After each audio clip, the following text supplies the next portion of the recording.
In this video segment, we will review the basic healthcare access rights of people with disabilities who use service animals. While the ADA has several specific guidelines to ensure access to all aspects of healthcare services, there are too many to cover in today's video.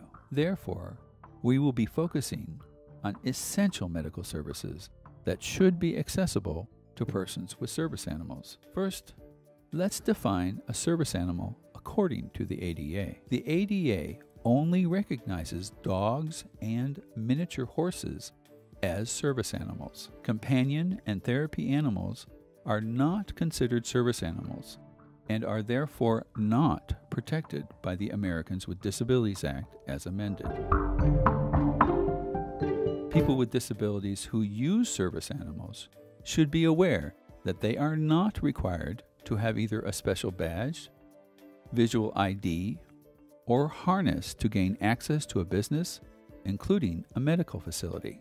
In fact, service animals must meet only two criteria to be allowed to enter a place of business. 1. The service animal must be present as an accommodation for a disability. And 2.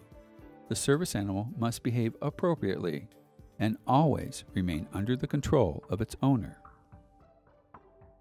Service animals must be allowed to accompany people with disabilities in all areas of a facility where the public is normally allowed to go. If it is not obvious what assistance your service animal provides, staff may only ask you two questions. 1. Has the dog been trained to accommodate your disability? Is he a service And 2. What work or task has the dog been trained to perform? Other questions are not allowed. For example, staff cannot ask about your disability, nor can staff ask for medical documentation, a special identification card, or training documentation. I'm sorry, that's not a legal Staff question. may also not ask you to demonstrate your dog's ability to perform the work or task. Once again, actually, that would be illegal. Staff should not pet, feed, or otherwise interfere or distract service animals from their work.